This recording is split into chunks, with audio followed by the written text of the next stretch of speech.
Moi, Brian Davison, j'étais un retardataire durant mes années de lycée. J'étais encore un garçon, pas encore un homme. Malgré un joli visage, j'étais petit et un peu corpulent. Ce n'est que lors de ma première année à l'université que j'ai commencé à mûrir physiquement, et à ce moment-là, ce fut la transformation la plus spectaculaire à laquelle mon médecin ait jamais assisté. Au moment de l'obtention de mon diplôme, j'avais gagné 25 cm, 30 kg et perdu 20% de ma masse graisseuse par rapport à ma première année de lycée. Je mesurais 1,95 m, pesais 105 kg et n'avais que 10% de masse graisseuse. Même si j'étais encore un gamin au lycée, cela ne voulait pas dire que j'étais dépourvu de pensée mature, et j'étais particulièrement captivé par Virginia Brown, une vraie femme parmi les filles du lycée. Virginia, qui avait 1 an de plus que moi, était la personne la plus gentille que j'ai jamais rencontrée. Intelligente, compatissante et aussi belle qu'une femme puisse l'être, elle possédait le genre de physique que les poètes pourraient immortaliser en vers pendant des décennies. Malgré son apparence stupéfiante, elle était toujours modeste. Elle régnait en maître pendant ses années d'école, pourtant personne ne semblait jamais lui envier sa position, grâce à son humilité, sa prestance et sa grâce. Bien que Virginia ait toujours été gentille lors de nos brèves interactions, je n'ai jamais possédé ne serait-ce qu'un dixième du courage nécessaire pour avoir une vraie conversation avec elle, et encore moins pour l'inviter à sortir. Virginia Brown était la femme de mes rêves, et pendant de nombreuses années après notre dernière rencontre, je fantasmais souvent sur elle en regardant une de ses photos d'album. Cependant, ces fantasmes, comme les comparaisons avec toutes les autres femmes, ont tendance à être mis de côté lorsqu'on est forcé de faire face aux réalités de la vie quotidienne. Au moment où j'ai obtenu mon diplôme universitaire, Virginia Brown n'était plus qu'une agréable illusion du passé. Je suis tombé amoureux de Missy Granger 2 ans après avoir terminé mes études, et après 1 an de cours, nous nous sommes mariés. Missy est une belle femme avec une personnalité pétillante.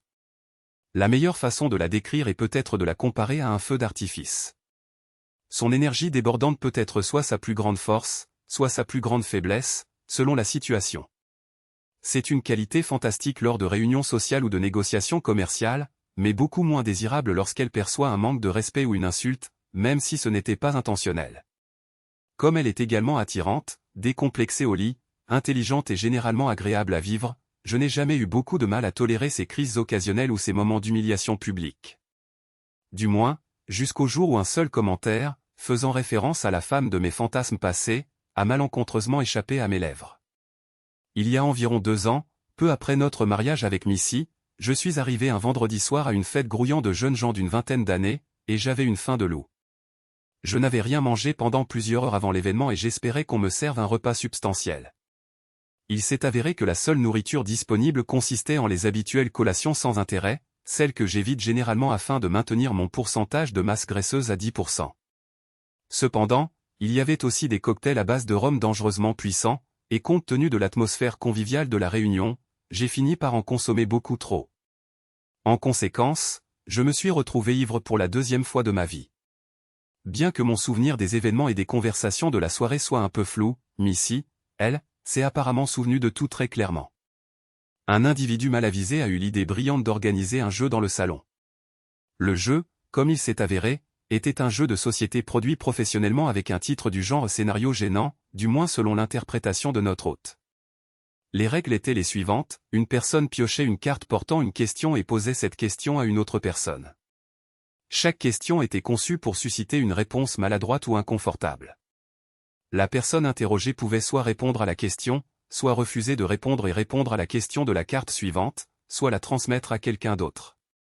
Chaque joueur n'était autorisé qu'une seule passe par partie, et si la majorité des joueurs jugeait la réponse malhonnête ou inadéquate, la personne était tenue de verser 5 $ dans une cagnotte, qui serait finalement attribuée au gagnant. Je n'ai jamais pleinement saisi les mécanismes de la façon dont les individus étaient sélectionnés pour piocher les cartes ou de la façon dont la personne piochant la carte choisissait qui interroger. Néanmoins, voulant faire bonne figure et peut-être un peu trop désireux de me faire remarquer, j'ai participé au jeu. Les choses se sont raisonnablement bien déroulées pour moi, et il y a même eu quelques moments amusants. Puis, quelqu'un a posé la question, qui est la femme de vos rêves ultimes? Bien sûr, la réponse la plus sensée aurait été mon adorable femme, Missy, mais cela aurait presque certainement été considéré comme malhonnête, et j'aurais été obligé de déposer 5 $ dans le pot commun. Comme je l'ai mentionné précédemment, je n'ai pas l'habitude de consommer de l'alcool l'estomac vide, et soudain un souvenir lointain de mon béguin au lycée a refait surface. Sans réfléchir, j'ai lâché « Virginia Brown ». Presque tout le monde, sauf Missy et moi-même, a éclaté de rire. Missy s'est tournée vers moi et m'a demandé « Qui diable est Virginia Brown ?» Je n'ai pas pu me retenir et j'ai répondu « La fille la plus douce et la plus belle du monde ». Elle était reine du bal à New Trier High. Tout le monde a ri, sauf Missy. Le jeu a continué jusqu'à ce que Barb, l'hôtesse, soit déclarée gagnante et empoche les $30 du pot. J'étais trop ivre pour conduire, et il n'y avait pas assez de personnes sobres présentes pour transporter mes 105 kilos jusqu'à la voiture. Même si Missy avait été disposée ou capable de conduire, ce qui n'était manifestement pas le cas. Finalement, Missy et moi avons passé la nuit à la fête, entièrement vêtus, sur des canapés séparés. Le lendemain, Missy semblait un peu irritée, mais je n'ai pas pu en discerner la raison avant que Barb ne m'éclaire sur le sujet au petit déjeuner le matin suivant. Heureusement, en quelques jours, tout est revenu à la normale au sein du foyer Davison. Environ un an après ma fameuse réponse à la question sur la femme fantasmée, le nouveau président de la société pour laquelle je travaillais, Remarkable Widget Incorporated, largement connu sous le nom de RWI, a décrété que tous les directeurs à mon niveau, provenant des bureaux de tout le pays, participeraient ensemble à une session de formation d'une semaine. J'ai imprimé une copie de l'email annonçant le voyage. Un document joint à l'email contenait une liste avec les noms et les titres de tous les directeurs qui seraient présents. Je l'ai parcouru assez négligemment, sans y prêter une attention particulière. Le soir, j'ai rapporté l'email à la maison pour montrer les dates à Missy. Fidèle à sa nature méticuleuse, elle l'a examiné plus attentivement que moi. « Cette Virginia Brown qui est listée ici, est-ce la femme de tes rêves ?» demanda Missy avec un sarcasme mordant en examinant la pièce jointe. Comme je n'avais pas examiné attentivement la liste, je n'avais aucune idée si ce nom y figurait réellement, bien que Missy ne me crût manifestement pas quand j'ai prétendu l'ignorer. Après un examen plus approfondi, j'ai découvert que Virginia Brown, du bureau de Milwaukee, était listée juste un nom au-dessus de Brian Davison, du bureau de Lake Forest. Lake Forest, étant une banlieue de Chicago où je travaillais, est située à seulement environ 60 miles du bureau de Milwaukee. En regardant la liste, j'ai haussé les épaules et j'ai dit « J'en doute ». C'est un nom assez courant, et à présent, elle aurait environ 28 ans. Elle est probablement mariée et porte un nom de famille différent.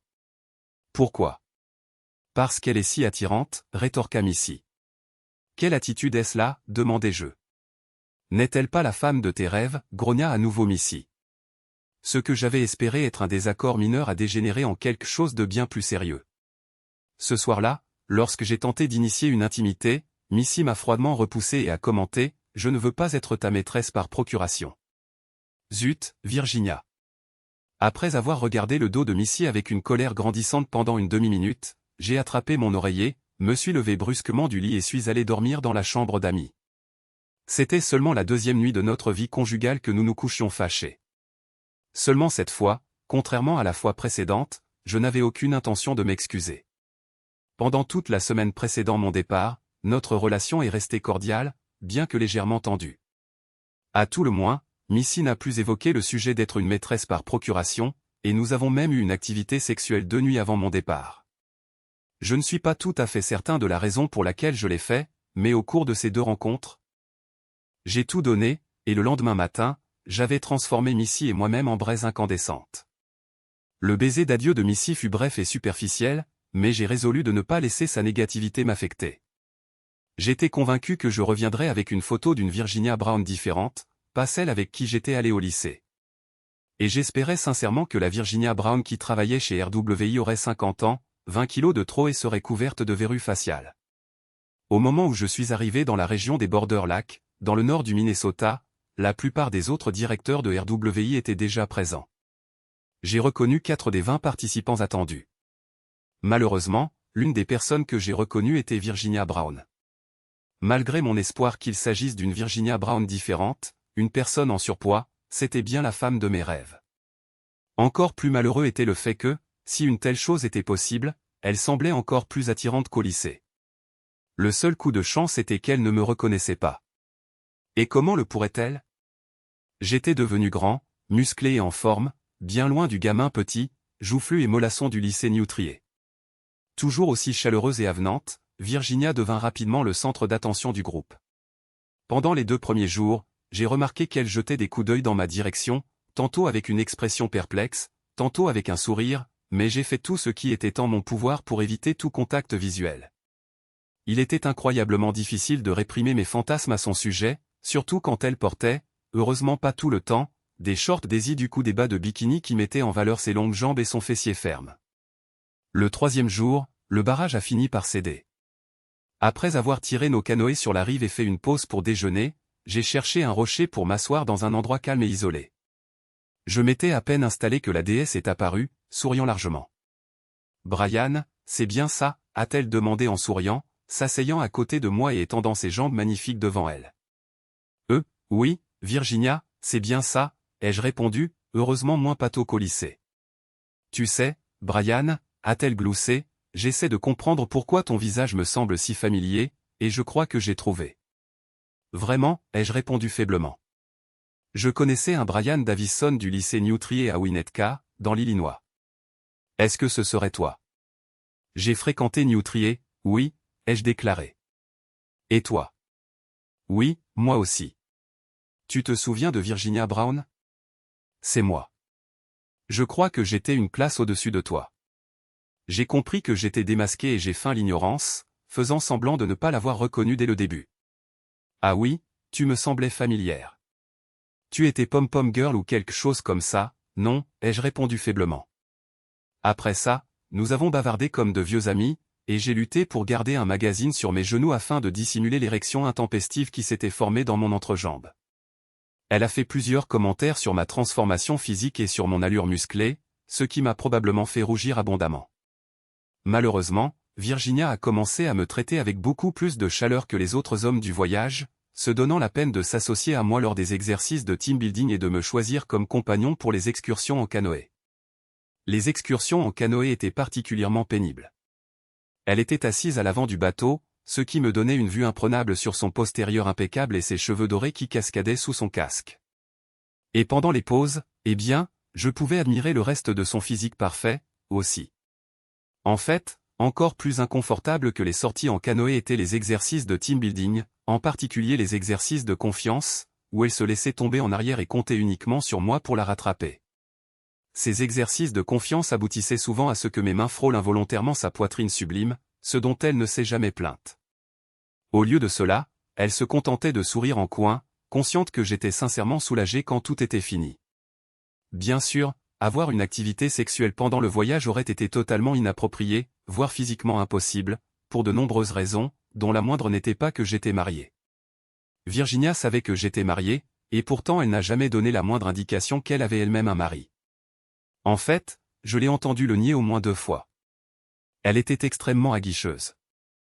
Lorsque le voyage s'est terminé et que nous étions dans les fourgonnettes qui nous ramenaient à l'aéroport de Minneapolis, Virginia a pris le siège à côté de moi et s'est endormie, la tête posée sur mon épaule et une main sur ma cuisse. Fidèle à moi-même, j'ai gardé un magazine sur mes genoux pendant le trajet.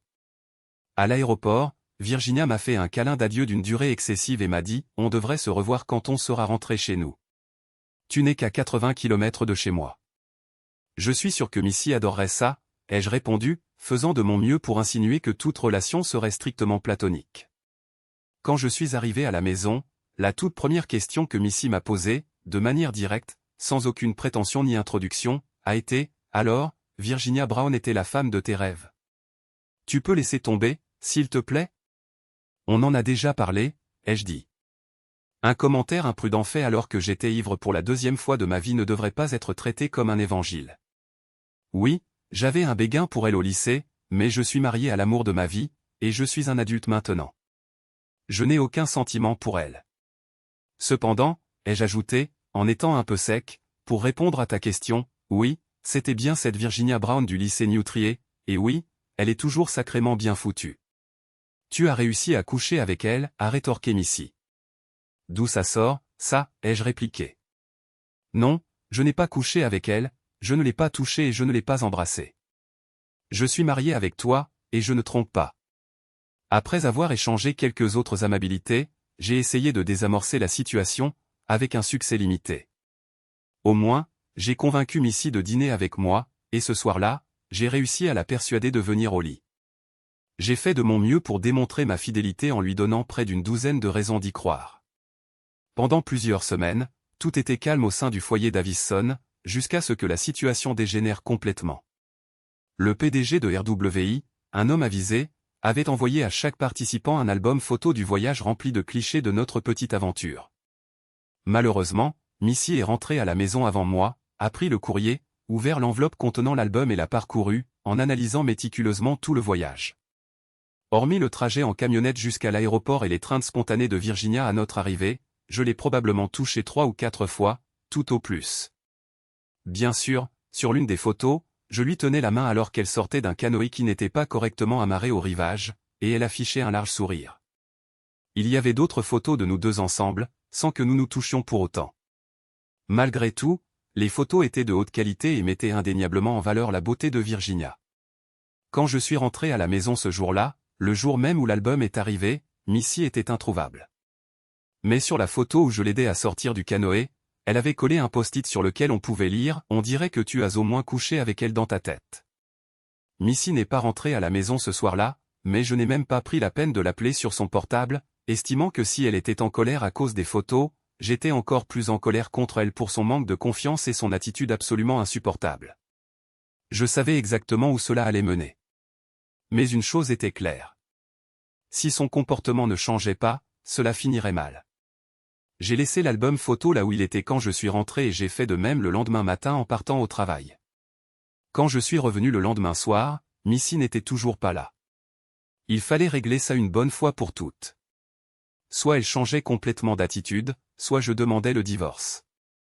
Comme je ne savais pas quand elle rentrerait et que je n'avais pas l'intention d'appeler pour le demander, j'ai activé l'alarme de la maison avant de partir au travail le lendemain, afin qu'elle m'envoie une notification par SMS lorsque le code correct serait saisi.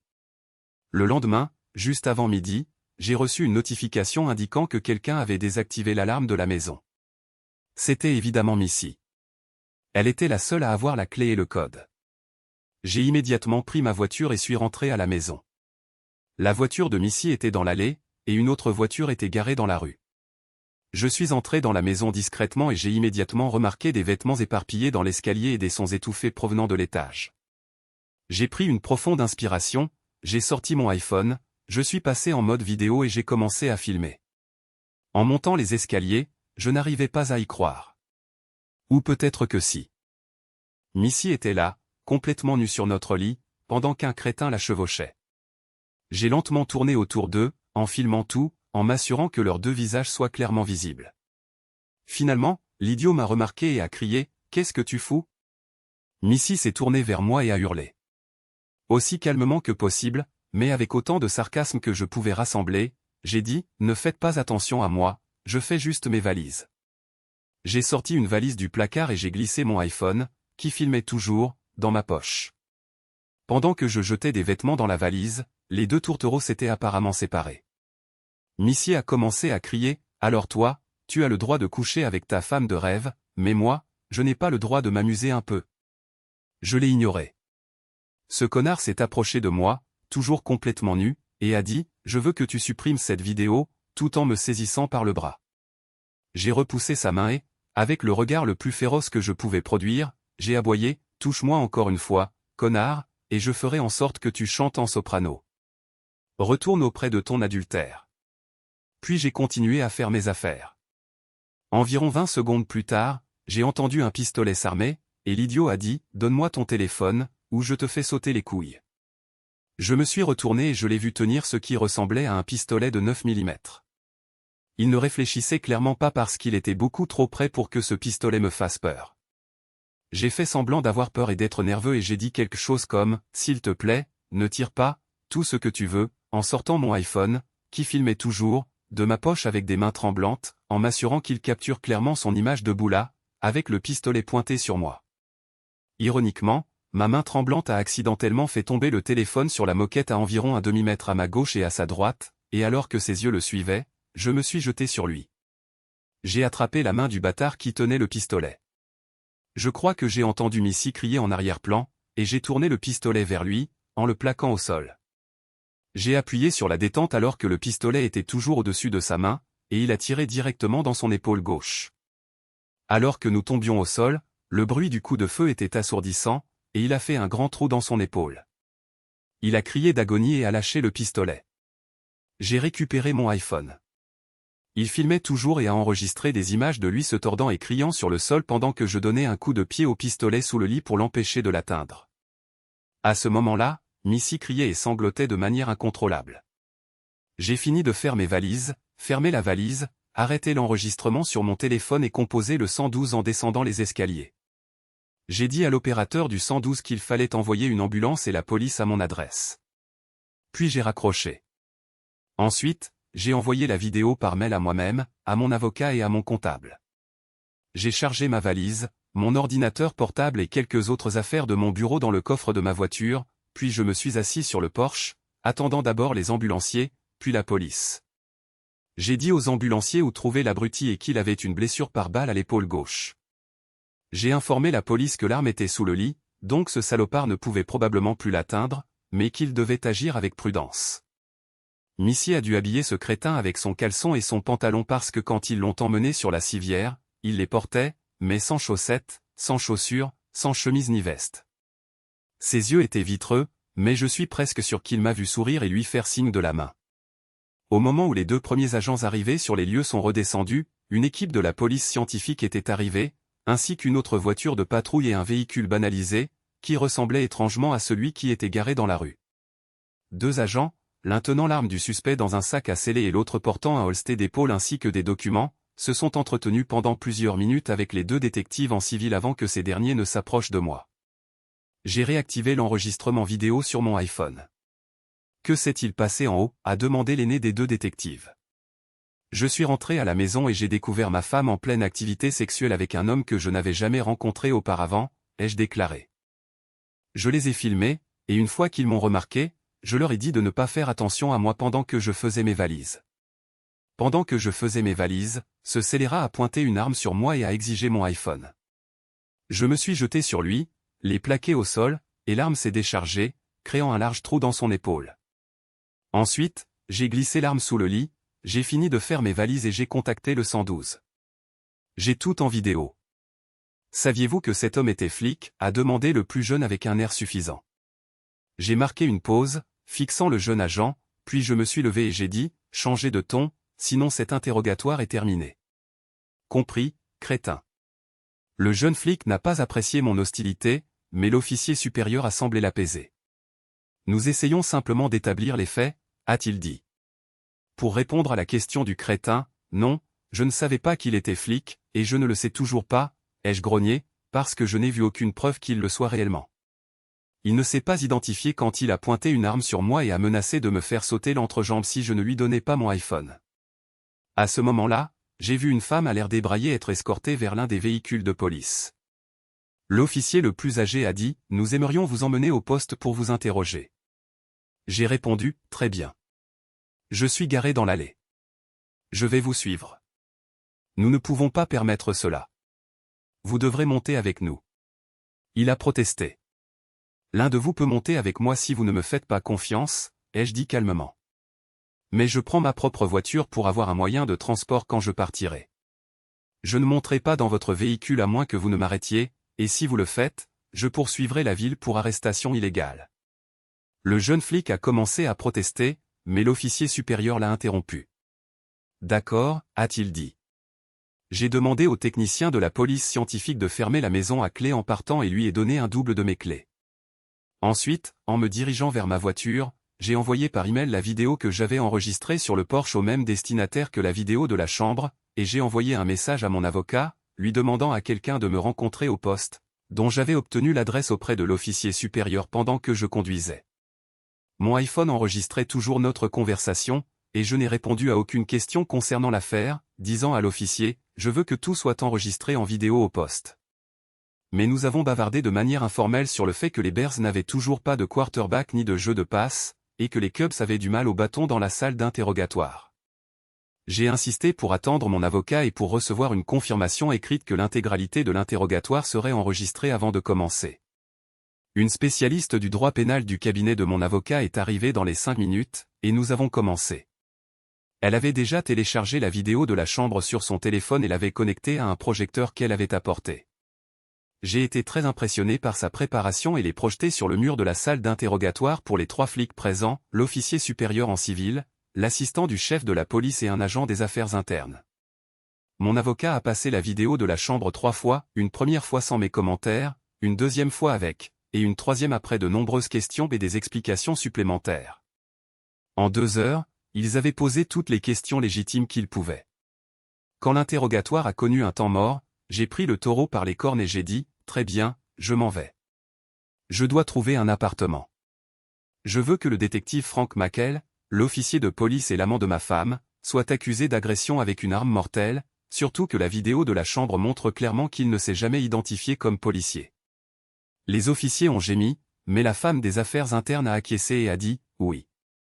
Ensuite, mon avocat a transféré la vidéo de la chambre aux 3 adresses e-mail fournies par l'adjoint au chef de la police, et je suis parti, remerciant chaleureusement l'avocat qui avait assisté à l'interrogatoire. Le lendemain, j'ai rencontré mon avocat habituel, accompagné d'un spécialiste du divorce de son cabinet, et je leur ai dit que je voulais demander le divorce dès que possible pour cause d'adultère. C'est alors que j'ai reçu mon cours accéléré sur le droit du divorce dans l'Illinois. Le seul motif de divorce reconnu dans l'Illinois est celui des différends irréconciliables, a expliqué le spécialiste du divorce. Dans la plupart des cas, il n'est pas nécessaire de prouver l'existence de tels différends. Le divorce sera prononcé si les 2 conjoints acceptent de dissoudre le mariage. Cependant, si un conjoint conteste le divorce, il peut être démontré que les différends irréconciliables ont été causés par l'adultère. Et si le demandeur peut prouver que le mariage est irrémédiablement brisé à cause de ces différends, le divorce sera prononcé. Donc, je ne peux parler de son adultère que si elle conteste le divorce, ai-je demandé. Exactement, a-t-il répondu. Alors, espérons qu'elle le conteste, ai-je souri. Déposez la requête dès que possible. Les 2 avocats ont convenu qu'ils le feraient.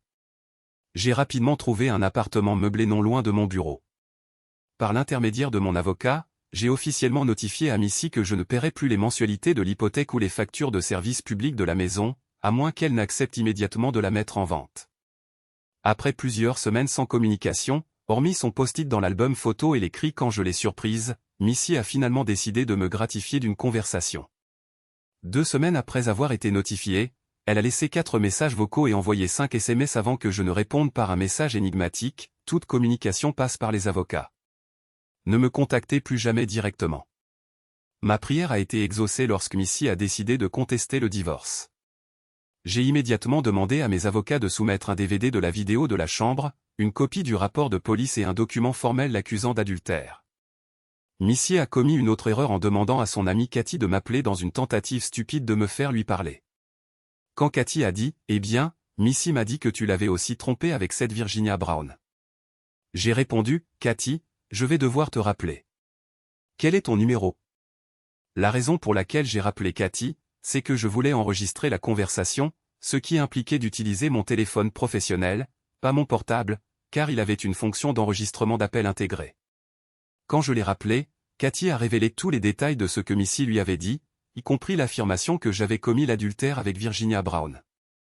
À la fin de la semaine, mon avocat avait déposé une plainte distincte contre Missy pour diffamation. Pour se défendre contre la plainte en diffamation, Missy a demandé à son avocat de déposer Virginia, la directrice d'Outward Bund, et la principale représentante de RWI lors du voyage. Tous les témoignages ont confirmé que non seulement il n'y avait pas eu de contact sexuel entre Virginia et moi, mais qu'une telle chose aurait été pratiquement impossible dans les conditions du voyage. En fait, le témoignage de Virginia n'a fait que renforcer mon cas lorsqu'elle a admis qu'elle avait appelé mon bureau 2 fois après le voyage, principalement pour voir si j'étais intéressé par une relation.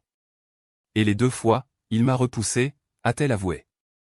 Après 4 mois de procédure judiciaire, Missy a finalement accepté le divorce. On m'a attribué une part de 65% contre 35% pour elle à titre de compensation dans l'affaire de diffamation. Et ce qui l'a vraiment exaspéré, c'est que j'ai laissé l'accusation d'adultère et toutes les preuves à l'appui dans le dossier public du divorce. Malgré ses efforts par l'intermédiaire d'avocats, je ne lui ai plus jamais parlé. J'ai refusé de la rencontrer. La ville a également licencié le détective Frank McHale, et j'ai conclu un accord avec la ville pour $200 000. Je ne visais pas un gros pactole, juste assez pour couvrir mes dépenses et envoyer un message sur la conduite future. Les choses semblaient vraiment s'améliorer quand, un mois après que le divorce a été finalisé, RWI a annoncé que les bureaux de Lake Forest, Milwaukee et 2 autres sites seraient regroupés à Wisconsin-Dells. Cette fois, j'ai pris l'initiative et j'ai appelé Virginia Brown. Après quelques amabilités et avoir mentionné que mon divorce était prononcé, j'en suis venu au fait. J'espère que nous pourrons profiter de la compagnie de l'autre à l'hôtel Retreat, en Virginie, dis-je avec hésitation. J'adorerais, répondit-elle. Peut-être pourrons-nous même prolonger la visite. Dire que j'étais excité le matin où je me suis rendu au centre de retraite serait un euphémisme monumental. Combien de fois un homme a-t-il l'occasion d'anticiper une rencontre romantique avec la femme de ses rêves? En fait, je me suis même permis de me demander si une relation durable était possible entre moi, un simple mortel, et la déesse nommée Virginia. Le premier jour de la retraite, Virginia et moi avons partagé une longue et chaleureuse étreinte. Tout au long de la journée, nous avons trouvé tous les prétextes pour maintenir un léger contact physique pendant la réception de bienvenue, puis au dîner. Quand nous avons dansé ensuite, le contact était tout sauf subtil. Vers 21h, Virginia se pencha et me murmura à l'oreille, « Pourquoi ne me rejoins-tu pas dans la chambre 405 dans 10 minutes ?» Mon sourire en réponse était aussi large que le fleuve Mississippi. Une musique douce jouait dans la chambre de Virginia. Quand je suis entré, j'étais déjà aussi dur que du titane. J'avais sincèrement peur que si elle me frôlait, je perde le contrôle dans mon pantalon. Heureusement, elle a simplement enroulé ses bras autour de mon cou et m'a embrassé profondément, et je l'ai saisi et serré fort. Après quelques minutes de baisers intenses et haletants, Virginia murmura d'une voix rauque, « Je vais juste me glisser dans la salle de bain. Pourquoi ne te prépares-tu pas pour ce que nous voulons toutes les deux ?» Mon sourire ne fit que s'élargir tandis que j'enlevai ma chemise et me dirigeai vers la table dans la chambre d'hôtel pour la poser sur une chaise. J'ai remarqué quelque chose. Il y avait 2 bagues sur la table, partiellement cachées sous des papiers que j'ai ramassés. Elles ressemblaient bien à une alliance et à une bague de fiançailles. J'ai lu l'inscription gravée à l'intérieur de l'alliance, à Virginia avec amour, Jim, suivie d'une date datant d'il y a 3 ans. Elle m'a dit qu'elle n'était pas mariée, traversa mon esprit alors que je commençais à reboutonner ma chemise. J'en étais juste au poignet quand Virginia sortit de la salle de bain, complètement nue, à l'exception d'un sourire et d'un bracelet en diamant. C'était indéniablement le physique le plus époustouflant que j'ai jamais contemplé. Cependant, son sourire commença à s'estomper à l'instant où elle vit que j'étais entièrement habillé et que je ne lui rendais pas son sourire. « Qu'est-ce qui ne va pas ?» demanda-t-elle. « Je croyais que tu avais dit que tu n'étais pas marié. »« L'alliance sur ta table suggère le contraire, répondis-je calmement. »« Et pourquoi ton nom de famille est-il toujours le même qu'au lycée ?» Après une longue et pesante pause, Virginia déclara, « Mon mari et moi avons un mariage libre, et après notre mariage, j'ai gardé mon nom de famille pour un certain nombre de raisons. » Vraiment, répondis-je, en sortant mon iPhone de ma poche. Alors donne-moi son numéro de téléphone portable pour que je puisse confirmer que vous êtes dans un mariage libre. Virginia sembla perplexe et légèrement irritée. Après un autre silence appuyé, elle força un sourire et dit, « Ne sois pas si coincé, Brian. Tu as rêvé de ce moment pendant des années. » Je forçai un faux sourire et répondis, « Ouais, bien sûr, tandis que mes yeux s'attardaient sur les courbes parfaites de ses seins et les lignes sculptées de ses hanches que j'aurais adoré envelopper de mon torse. » Je me suis approché d'elle, j'ai pressé un baiser brûlant sur ses lèvres et j'ai massé ses seins incroyables pendant qu'elle passait ses mains sur ma cuisse pendant environ 1 minute. Puis je me suis éloigné. Alors que je sortais de sa chambre, je l'ai entendu crier, « Où vas-tu ?» J'ai continué à marcher vers les escaliers de l'hôtel, embarrassé par le fait que j'avais, en vérité, juste spontanément souillé mon pantalon. Après une douche, j'ai emballé mes affaires, j'ai appelé mon assistante de direction et je lui ai dit que j'avais une urgence familiale et que je ne pourrais pas rester pour la retraite. Sur le chemin du retour, j'ai maudit ma situation. Ma femme et la femme de mes rêves s'étaient révélées infidèles. Après une demi-heure de conflit intérieur, j'ai pris une décision, j'allais trouver une femme simple, calme, ordinaire, quelqu'un qui apporterait beaucoup moins de drame qu'un pétard comme mon ex-femme, ou une figure de fantaisie comme Virginia.